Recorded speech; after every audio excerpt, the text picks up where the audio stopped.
السلام علیکم ورحمۃ اللہ وبرکاتہ. نحمده ونصلی علی رسولہ الکریم. اما بعد فاعوذ باللہ من الشیطان الرجیم. بسم اللہ الرحمن الرحیم. رب اشرح لی صدری ویسر لی امری واحلل عقدۃ من لسانی یفقہوا قولی. سورۃ الجمعہ. اب دیکھیے جمعہ کس چیز کا علامت ہے؟ جمع ہونے کی، اکٹھے ہونے کی، اجتماعیت کی، کہ روز نہیں تو ہفتے میں ایک دن اکٹھے ہو جاؤ. بسم اللہ الرحمن الرحیم. یسبح للہ ما فی السماوات وما فی الارض. اللہ کی تسبیح کر رہی ہے ہر وہ چیز جو آسمانوں میں ہے اور ہر وہ چیز جو زمین میں ہے. اس لیے تمہارے کام کی اللہ کو کوئی ضرورت نہیں. ہر چیز اس کی تسبیح کرے، وہ بے نیاز ہے تمہاری اس محنت مشقت سے. تم کرو گے تو اپنے ہی فائدے میں. الملک، وہ تو بادشاہ ہے، بادشاہوں کو کس کی ضرورت ہوتی ہے. القدوس، قدوس ہے، پاک ہے. العزیز، زبردست. الحکیم، حکمت والا. هو الذی بعث فی الامیین رسولا منہم. وہی ہے جس نے امیوں کے اندر، ان پڑھ لوگوں کے اندر ایک رسول خود انہی میں سے اٹھایا، انہی کی قوم میں سے، انہی کی جنس میں سے، انہی کی زبان بولنے والا. کیا کرتا ہے وہ رسول؟ یتلو علیہم آیاتہ، جو ان پر اس کی آیات پڑھ کے سناتا ہے، قرآن ان کو سناتا ہے. ویزکیہم، اور ان کی تربیت کرتا ہے، ان کا تزکیہ کرتا ہے، ان کی زندگیوں کو سنوارتا ہے. ویعلمہم الکتاب والحکمہ، اور ان کو کتاب اور حکمت کی تعلیم دیتا ہے.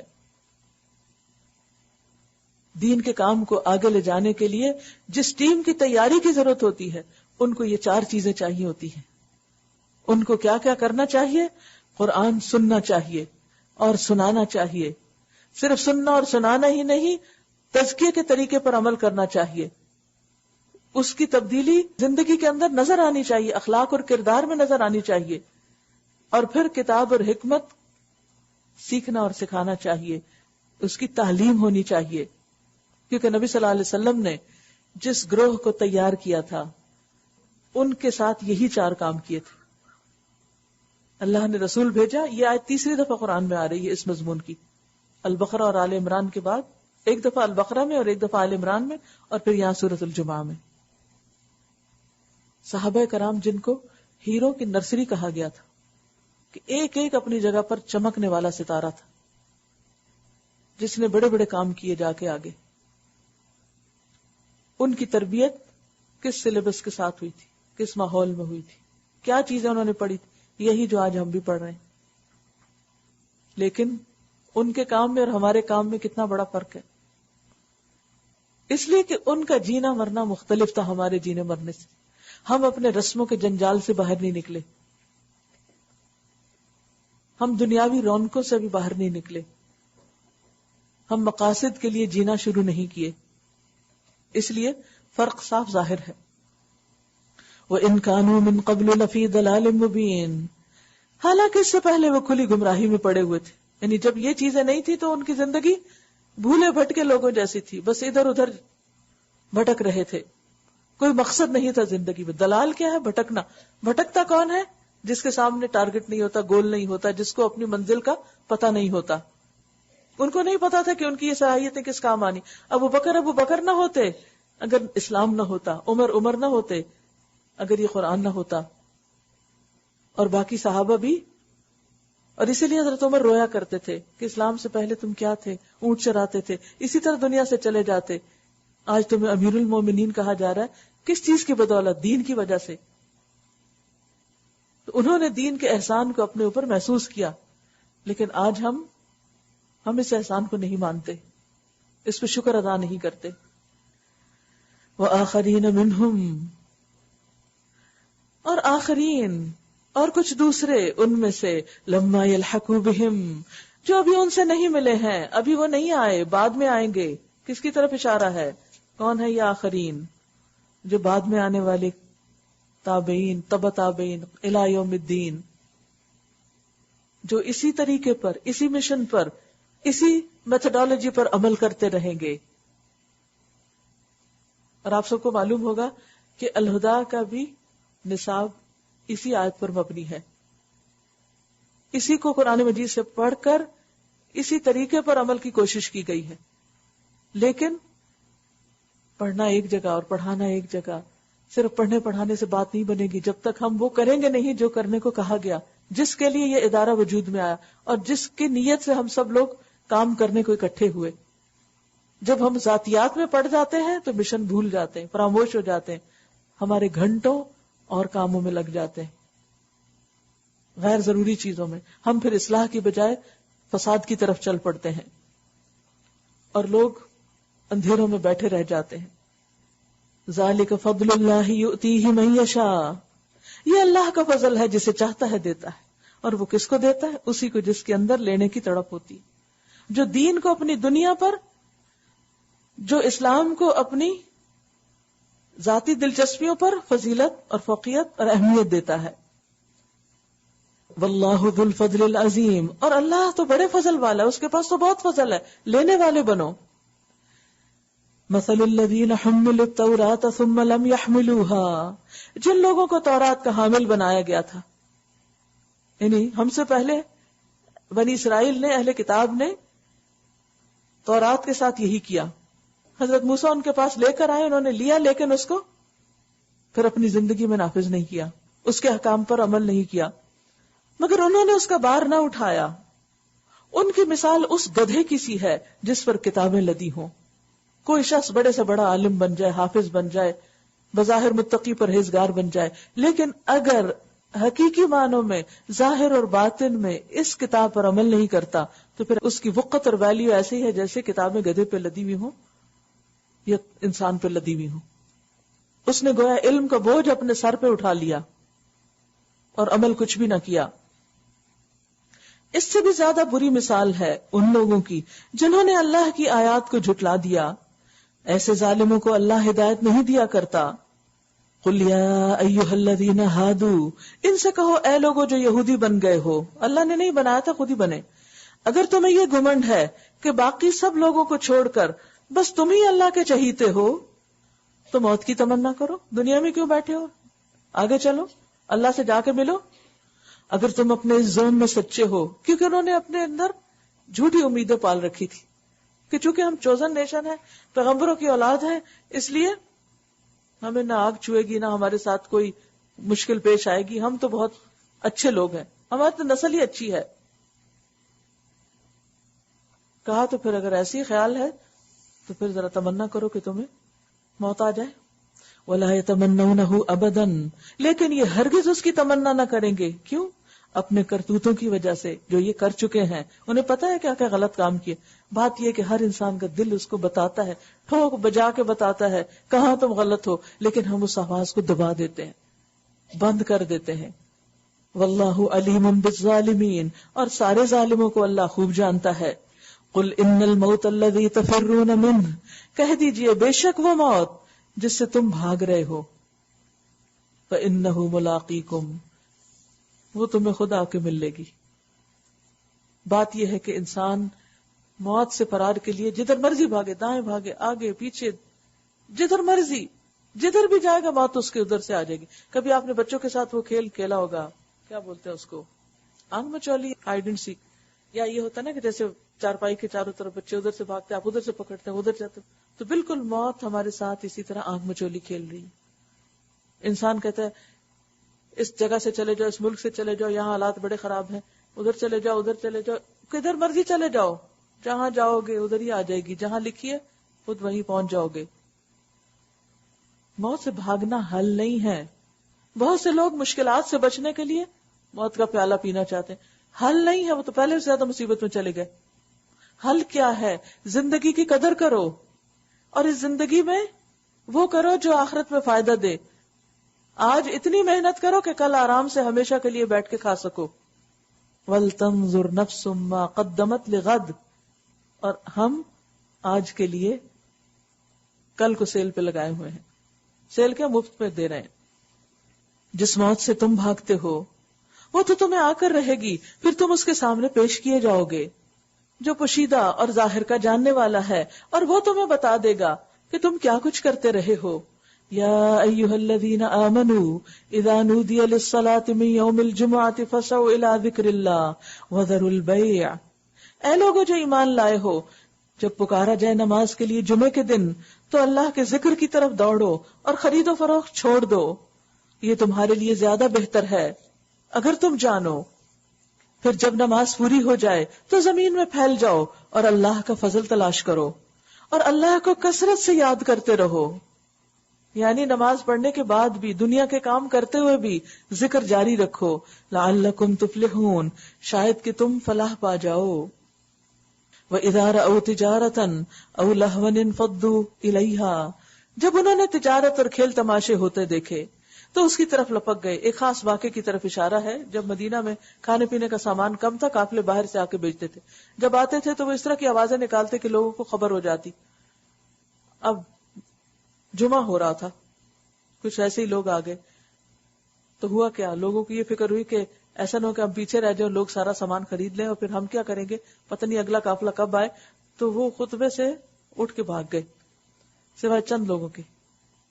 تو اللہ سبحانہ وتعالی سخت ناراض ہوئے اس پر. حدیث میں آتا ہے کہ اگر تم سب اٹھ جاتے تو یہ مدینہ کے وادی میں آگ بہہ پڑتی. یعنی اتنا اللہ کو غضبناک کیا تم نے. جب انہوں نے تجارت اور کھیل تماشا ہوتے دیکھا تو اس کی طرف لپک گئے اور تمہیں کھڑا چھوڑ دیا. آپ خطبہ دیتے رہے اور وہ کہیں اور چلے گئے. ان سے کہو جو کچھ اللہ کے پاس ہے وہ کھیل تماشے اور تجارت سے بہتر ہے اور اللہ سب سے بہتر رزق دینے والا ہے. اور پھر آپ دیکھیے کہ جب انسان وہاں جاتا بھی ہے نماز پڑھنے تو اس کے بھی ادب آداب کو ملحوظ رکھے. اس پر ایک پمفلٹ بھی ہے، سب کو دہرا لینا چاہیے جمعہ پہ جانے سے پہلے، جمعے کے دن میں کیا کیا کام کرنے چاہیے اس کے بارے میں. بعض اوقات میں نے اچھے بھلے پڑھے لکھے سمجھدار لوگ ایسے دیکھے جو خطبے کے دوران بات کر لیتے ہیں، چپ نہیں رہتے. سمجھ نہیں آتی کہ کیا ہو گیا ان کی عقل کو. ایک حدیث سن لیجیے اور اس کے بعد پھر دیکھیے کہ آئندہ آپ نے کیا کرنا ہے. ابن مسعود نے ابی ابن کعب سے قرآن کی آیت کے بارے میں پوچھا جب نبی صلی اللہ علیہ وسلم جمعہ کا خطبہ دے رہے تھے. دنیا کا بھی کوئی سوال نہیں کیا. کیا ہوگا، ہو سکتا ہے کہ آپ نے وہ آیت پڑھی ہو تو یہ ان سے پوچھنے لگے کہ کیا مطلب ہے اس کا. اکثر ایسے ہوتا ہے نا، کلاس ہو رہی ہوتی ہے، کوئی خطبہ ہو رہا ہوتا ہے اور ہمیں کوئی بات اپنی یاد آ جاتی ہے اور پھر ہم کہتے ہیں بعد میں تو بھول جائیں گے، ذرا ابھی سے بات کر لیں. یا اور کچھ نہیں تو دوسرے کو کہتے ہیں ادھر ہو جاؤ، ادھر ہو جاؤ، پیچھے ہو جاؤ، وہ بلا رہا ہے ادھر آ جاؤ، اس طرح کی باتیں. تو انہوں نے جب خطبے کے دوران بات کی تو ابی ابن کعب نے منہ موڑ لیا، جواب نہیں دیا. جب نماز مکمل ہو گئی تو ابی ابن کعب نے ابن مسعود سے کہا کہ تمہارا جمعہ نہیں ہوا. ابن مسعود نے نبی صلی اللہ علیہ وسلم سے جا کر پوچھا تو آپ نے فرمایا ابی نے سچ کہا، تمہارا جمعہ نہیں ہوا. یہاں تک سختی سے منع کیا گیا ہے کہ اگر کوئی اس خطبے کے دوران کسی کو چپ کرنے کو بھی کہتا ہے نا کہ چپ ہو جاؤ، تو اس نے بھی لغو بات کی، حالانکہ دوسرا کچھ اور کر رہا ہے. تو کیونکہ ہوتا کیا ہے، بعض اوقات چپ کراتے کراتے ہی زیادہ فتنہ ہو جاتا ہے. تو اس لیے خطبے کے خاص طور پر جمعے کے دن اور باقی بھی علم کی مجلسوں کے کچھ آداب ہوتے ہیں، لیکن ہم عام طور پر پرواہ نہیں کرتے. اور پھر کیا ہوتا ہے، صرف یہ نقصان نہیں ہوتا کہ وقتی طور پر وہ بات سمجھ نہیں آئی، اس سے بہت ساری لامتناہی خرابیاں نکل پڑتی. جب ہم ایک ڈسپلن کو توڑتے ہیں تو نتیجہ کیا ہوتا ہے کہ جو لوگ کتنی دور دور سے سفر کر کے سننے کے لیے آئے ہوتے ہیں، جمعہ پڑھنے آتے ہیں یا کوئی قرآن کی بات سننے کے لیے آتے ہیں، وہ اس سے ڈسٹرب ہو جاتے ہیں، پھر اگلی دفعہ وہ آنا نہیں چاہتے. تو اس لیے بے حد ضروری ہے کہ ہم صرف دین پڑھنے پڑھانے کے شوق میں ہی نہ نکلیں، ان آداب کا بھی خیال رکھیں جو اس کے لیے ضروری ہے. سورۃ المنافقون. بسم اللہ الرحمن الرحیم. اذا جاءک المنافقون قالوا نشہد انک لرسول اللہ. اے نبی، جب یہ منافق تمہارے پاس آتے ہیں تو کہتے ہیں ہم گواہی دیتے ہیں کہ آپ یقیناً اللہ کے رسول ہیں. حالانکہ جس کا دل گواہی دے رہا اس کو ہر وقت زبان سے بولنے کی بھی ضرورت نہیں، کیونکہ آپ کا عمل بول رہا ہے کہ آپ کس کو رسول مانتے ہیں، کس کی عزت کرتے ہیں، کس کی نہیں کرتے. مثلاً اگر کوئی شخص آپ کی کسی بات کی پرواہ نہ کرے اور ویسے کہے خوشامد کر کے کہ ہم آپ کی بہت عزت کرتے ہیں، آپ سے بڑی محبت کرتے ہیں، لیکن عمل میں وہ چیز کہیں نظر نہ آتی ہو، تو سب کو سمجھ آ جاتی کہ کہنے والا کیا کہہ رہا ہے اور کرتا کیا ہے. لِمَ تَقُولُونَ مَا لَا تَفْعَلُونَ. ہاں اللہ جانتا ہے کہ تم ضرور اس کے رسول ہو، مگر اللہ گواہی دیتا ہے یہ منافق قطعی جھوٹے ہیں. ہم لوگوں کو جھوٹ بول کے خوش کر سکتے ہیں لیکن اللہ کے سامنے جھوٹ نہیں چھپتا. اس لیے اگر دل میں کسی کی قدر نہ ہو تو زبان سے کہنے کی بھی ضرورت نہیں ہوتی اور کہنا بھی نہیں چاہیے. انہوں نے اپنی قسموں کو ڈھال بنا رکھا ہے. جب کوئی غلط کام کرتے ہیں اور پوچھا جائے تو قسم کھا کے مکر جاتے ہیں، اور اس طرح یہ اللہ کے راستے سے خود رکتے اور دنیا کو روکتے ہیں.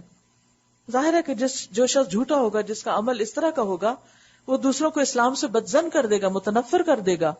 کیسی بری حرکتیں ہیں جو یہ لوگ کر رہے ہیں. یہ سب کچھ اس وجہ سے ہے کہ ان لوگوں نے ایمان لا کر پھر کفر کیا، اس لیے ان کے دلوں پر مہر لگا دی گئی. اب یہ کچھ نہیں سمجھتے. انہیں دیکھو تو ان کے جسے تمہیں بڑے شاندار نظر آئے، فزیکلی بہت فٹ ہے، بہت سمارٹ. بولے تو تم ان کی باتیں سنتے رہ جاؤ، مگر اصل میں یہ گویا لکڑی کے کندے ہیں جو دیوار کے ساتھ چن کر رکھ دیے گئے ہوں. دیوار کے ساتھ جو لگی ہوئی لکڑی، یہ لگی ہوئی ہے نا، آپ دیکھ لیجیے، پلر کے ساتھ چن کے لگا دی گئی، بس جہاں لگی ہے وہیں لگی ہے. اس میں کوئی روح ہے، کوئی جان ہے، کچھ ہے؟ دیکھنے کو شاندار لگ رہی. خالی وال اور لکڑی والی وال میں فرق تو ہوتا ہے. تو اسی طرح کچھ لوگوں نے لباس بڑے اچھے پہنے ہوتے ہیں، ایٹیکیٹس، مینرز بظاہر بہت اچھے، لیکن دل اللہ رسول کی محبت سے خالی، دین کی محبت سے خالی، باتوں میں جھوٹ، فریب، دھوکہ. تو ایسے لوگوں کا ظاہری دین، ایمان، اسلام کیا ہے؟ بے روح، بے جان لکڑی کی طرح. جیسے لکڑی میں کوئی جان نہیں، صرف خوبصورتی ہے، کوئی روح نہیں. اگر یہی لکڑی درخت میں ہوتی تو کیا ہوتا؟ سرسبز، پھلتی پھولتی بڑھتی رہتی. لیکن جب اس کو کاٹ کے وہاں سے لا کے دیوار پہ چپک دیا گیا تو اس کا بڑھنا پھلنا پھولنا رک گیا. مومن درخت کی طرح ہوتا ہے جو ہر آن بڑھتا ہے، پھلتا ہے، پھولتا ہے. تؤتی اکلہا کل حین، اپنے پھل ہر آن دیتا ہے. سورۃ ابراہیم میں پڑھ چکے آپ. اور منافق اس کے برعکس کٹی ہوئی سجی ہوئی لکڑی کی طرح ہوتا ہے، جس کے ایمان اخلاق میں کوئی ترقی نہیں ہوتی، وہ کسی کے فائدے کا نہیں ہوتا، وہ خود غرض ہوتا ہے. بس اس کو صرف اپنے آپ کو سجانے بنانے سے غرض ہوتی ہے، چاہے کپڑے پہن کے سجائے، چاہے کوئی ڈگری لے کے سجائے، چاہے علم کی کثرت سے سجائے.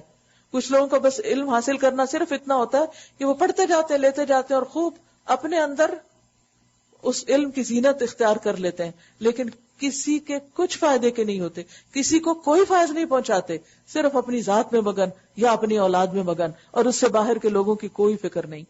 انتہا درجے کی خود غرضی.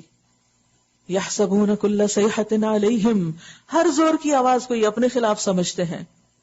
ضمیر کے چور ہے نا، تو اس لیے اگر کہیں کوئی شور بلند ہوتا ہے یا کہیں کوئی بات ہوتی ہے، کسی مصیبت کی کوئی خبر آتی ہے، تو سمجھتے ہیں کہ اب تو ان کی جان گئی اور ان کا مال گیا.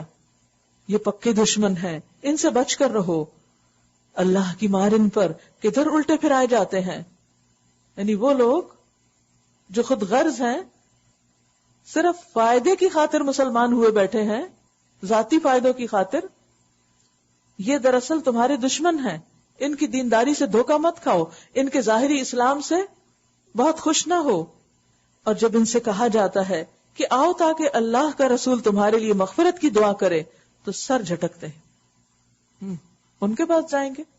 اور تم دیکھتے ہو کہ وہ بڑے گھمنڈ کے ساتھ آنے سے رکتے ہیں، وہ پھر تمہارے پاس نہیں آتے. اے نبی، تم چاہے ان کے لیے مغفرت کی دعا کرو یا نہ کرو، ان کے لیے یکساں ہے، اللہ ان کو ہرگز معاف نہ کرے گا. اللہ فاسق لوگوں کو ہرگز ہدایت نہیں دیتا. یہ وہی لوگ ہیں جو کہتے ہیں رسول کے ساتھیوں پہ خرچ کرنا بند کر دو تاکہ یہ منتشر ہو جائیں، ان کی تنخواہ روک دو، خود ہی چلے جائیں گے. وہ سمجھتے ہیں کہ شاید اللہ کے رسول کے مخلص ساتھی بھی دنیا کے فائدوں کے لیے اللہ کے رسول کے ارد گرد تھے صلی اللہ علیہ وسلم. ہرگز نہیں. وہ تو قربانیاں کر کے آئے تھے، وہ تو مکہ میں اپنے گھر بار چھوڑ کے آئے تھے، وہ تو وہ لوگ تھے جنہوں نے مدینہ میں اپنا سب کچھ مہاجرین کے لیے حاضر کر دیا تھا. تو ایک اسلام ہوتا ہے جو قربانی کی سطح پر اختیار کیا جاتا ہے، اور ایک اسلام ہوتا ہے جو مفاد کی خاطر اختیار کیا جاتا ہے. ہم سب بھی اپنا جائزہ لیں کہ ہم اللہ کے دین کا کام اپنے مفاد کے لیے کر رہے ہیں یا پھر قربانی کے ساتھ کر رہے ہیں. کہ جب تک ہماری عزت ہوگی، ہمارا فائدہ ہوگا، ہماری مرضی ہوگی، ہم آپ کے ساتھ ہیں. اور جس دن آپ نے ہماری مرضی کے خلاف کچھ کام کیا، کوئی بات کہی، تو ہم لو جا رہے ہیں. اور پھر صرف خود نہیں جاتے، اوروں کے بھی راستے روکتے ہیں، اوروں کو بھی کہتے ہیں تم کیوں بے وقوف بنے ہوئے ہو اس کام کو کرنے میں. تو یہ کہتے ہیں کہ رسول کے ساتھیوں پہ خرچ کرنا بند کر دو، ان کو نہ دو. ظاہر ہے کہ جو لوگ اصحاب صفہ تھے، اپنے گھر بار دین اسلام کے لیے چھوڑ کر آئے تھے، جو لوگ مکہ سے آئے تھے، تو مدینہ والوں نے اپنا سب کچھ ان کے لیے قربان کیا تھا، تو وہ ان کو روکتے تھے کہ تم کیوں ان کو سب کچھ دے رہے ہو. حالانکہ زمین اور آسمانوں کے خزانوں کا مالک اللہ ہے. مگر یہ منافق نہیں سمجھتے، یہ کہتے ہیں کہ ہم مدینے واپس پہنچ جائیں تو جو عزت والا ہے وہ ذلیل کو وہاں سے باہر نکال کھڑا کرے گا. یہاں غزوہ بنو المصطلق کے موقع پر ایک حادثہ ہو گیا تھا جس میں کچھ دو لوگوں کے درمیان کچھ جھگڑا ہو گیا تھا، اور جھگڑا بڑھتے بڑھتے کچھ اس طرح کی باتیں ہو گئی تھی کہ منافقین کے سردار نے کہا کہ اب ذرا چلے نا واپس مدینہ میں تو ہم اشارہ تھا کہ نبی صلی اللہ علیہ وسلم کو نکال دیں گے وہاں سے. اللہ تعالیٰ فرماتے ہیں حالانکہ عزت تو اللہ اور اس کے رسول اور مومنین کے لیے ہے.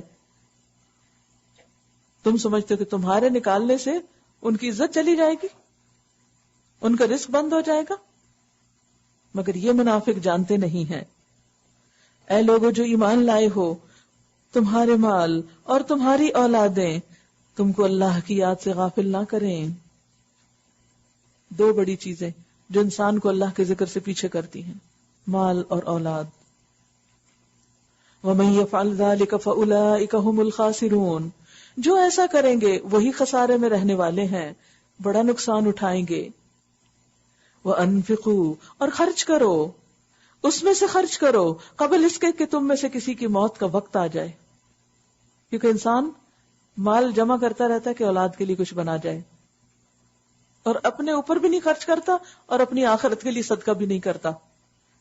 فرمایا اس سے پہلے پہلے خرچ کر لو کہ کسی کی موت کا وقت آ جائے اور اس وقت وہ کہے کہ اے میرے رب، تو نے کیوں نہ مجھے تھوڑی سی مہلت اور دے دی کہ میں صدقہ دیتا اور صالح لوگوں میں شامل ہو جاتا.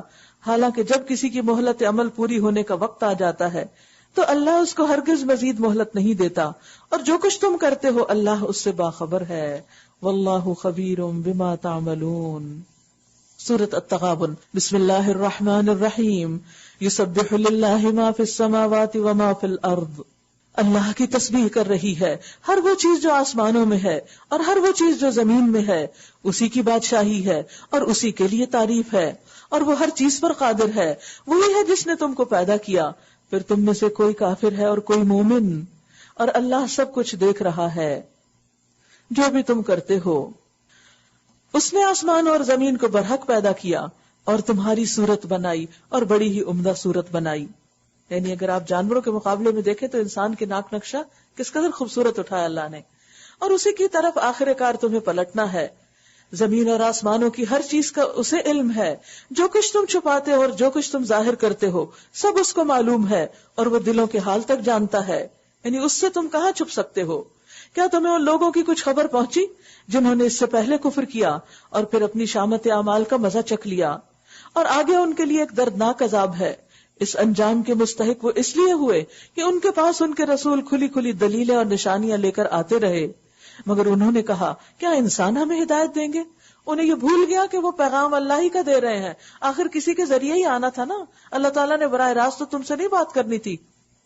اس طرح انہوں نے ماننے سے انکار کر دیا، دھوکہ کھا گئے اور منہ پھیر لیا. تب اللہ بھی ان سے بے پرواہ ہو گیا، اور اللہ تو ہے ہی بے نیاز اور اپنی ذات میں آپ محمود. منکرین نے بڑے دعوے سے کہا کہ وہ مرنے کے بعد ہرگز دوبارہ نہ اٹھائے جائیں گے. ان سے کہو نہیں، میرے رب کی قسم تم ضرور اٹھائے جاؤ گے، پھر ضرور تمہیں بتایا جائے گا کہ تم نے دنیا میں کیا کچھ کیا، اور ایسا کرنا اللہ کے لیے بہت آسان ہے.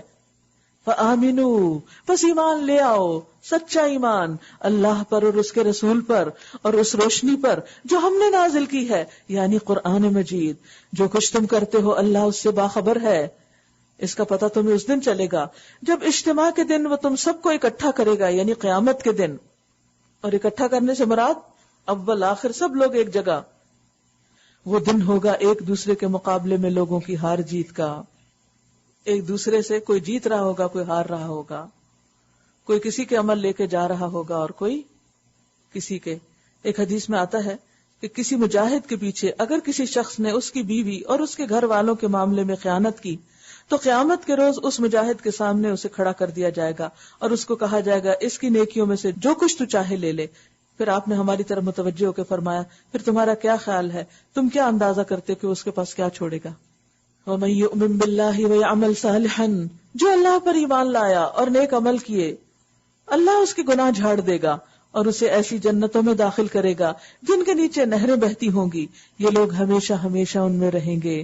یہی بڑی کامیابی ہے. آپ دیکھ رہے ہیں ہر صورت میں تقریباً یہ بات آ رہی ہے. اصل کامیابی کیا ہے؟ آج نہیں کل کا بہترین گھر ملنا.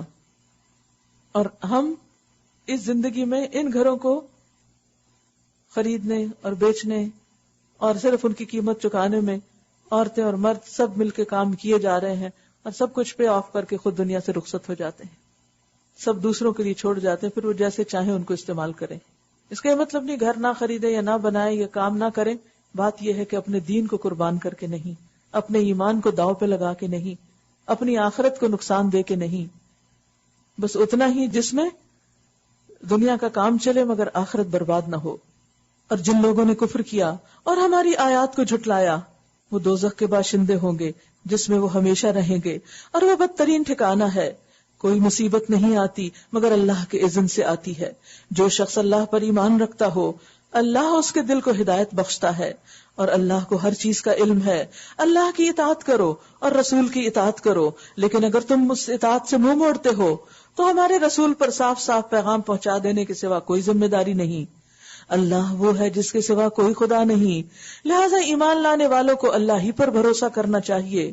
یا ایھا الذین آمنوا ان من ازواجکم واولادکم عدوا لکم فاحذروہم, اے لوگو جو ایمان لائے ہو تمہاری بیویاں اور تمہاری اولاد میں سے بعض تمہارے دشمن ہیں, ان سے ہوشیار رہو, بچ کے رہو, محتاط رہو, بی کیئرفل. وَإِن تَعْفُوا وَتَصْفَحُوا وَتَغْفِرُوا فَإِنَّ اللَّهَ غَفُورٌ رَحِيمٌ, اور اگر تم عفو درگزر سے کام لو اور معاف کر دو تو اللہ غفور الرحیم ہے. تمہارے مال اور تمہاری اولاد تو ایک آزمائش ہے, اور اللہ ہی ہے جس کے پاس بڑا اجر ہے. حدیث میں آتا ہے کہ کسی نے اس آیت کے بارے میں ابن عباس سے پوچھا, تو کہنے لگے کہ یہ وہ لوگ ہیں جو مکہ میں اسلام لے آئے اور نبی صلی اللہ علیہ وسلم کے پاس آنے کا جب ارادہ کیا ہجرت کا تو ان کے بچوں اور بیویوں نے ان کو روک دیا کہ آپ نہیں جا سکتے ہم کو چھوڑ کر. جب یہ مدینہ پہنچے تو دیکھا کہ لوگ دین کی سمجھ بوجھ میں بہت آگے نکل گئے, تو بہت ترقی کر گئے. تو انہوں نے اپنے گھر والوں کو سزا دینے کا ارادہ کیا کہ ان کی وجہ سے ہم پیچھے رہ گئے. کئی دفعہ ایسے ہوتا ہے نا کہ گھر کے کام, بچوں کے کام, اس کے کام, اس کے کام, اور نیکی کے مواقع بے شمار ہمارے سامنے اور ہم اس سے نظر کترائے رکھتے ہیں.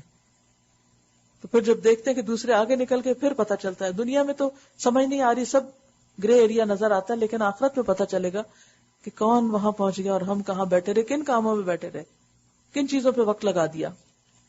کیا واقعی وہ ورث تھی؟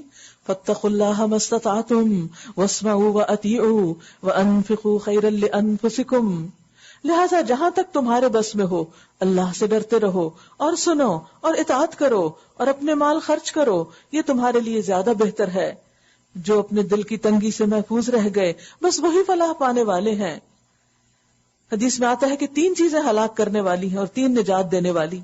ہلاک کرنے والی 3 چیزیں: دل کی تنگی جس کی اطاعت کی جائے, خواہش جس کی پیروی کی جائے, اور انسان کی خود پسندی, اپنے آپ کو بڑی چیز سمجھے, میں بڑا عقل مند ہوں, ساری خوبیاں تو میرے ہی اندر ہیں اور سارے عیب دوسروں کے پاس چلے گئے. اور نجات دینے والی 3 چیزیں ہیں: مخفی اور اعلانیہ اللہ سے ڈرنا, فقر اور غنا میں میانہ روی, خوشی اور ناراضگی میں عدل و انصاف سے کام لینا. پھر فرمایا ان تقرضوا اللہ قرضا حسنا یضاعفہ لکم ویغفر لکم واللہ شکور حلیم, اگر تم اللہ کو قرض حسن دو. قرض حسن ہوتا ہے جسے دے کے واپسی کا مطالبہ نہ کیا جائے, واپسی کی نیت سے نہ دیا جائے, بس دے دیا. اگر تم اللہ کو قرض حسن دو تو وہ تمہیں کئی گنا بڑھا کر دے گا اور تمہارے قصوروں سے درگزر فرمائے گا. اللہ بڑا قدردان اور بردبار ہے, حاضر اور غائب ہر چیز کو جانتا ہے, زبردست اور دانا ہے.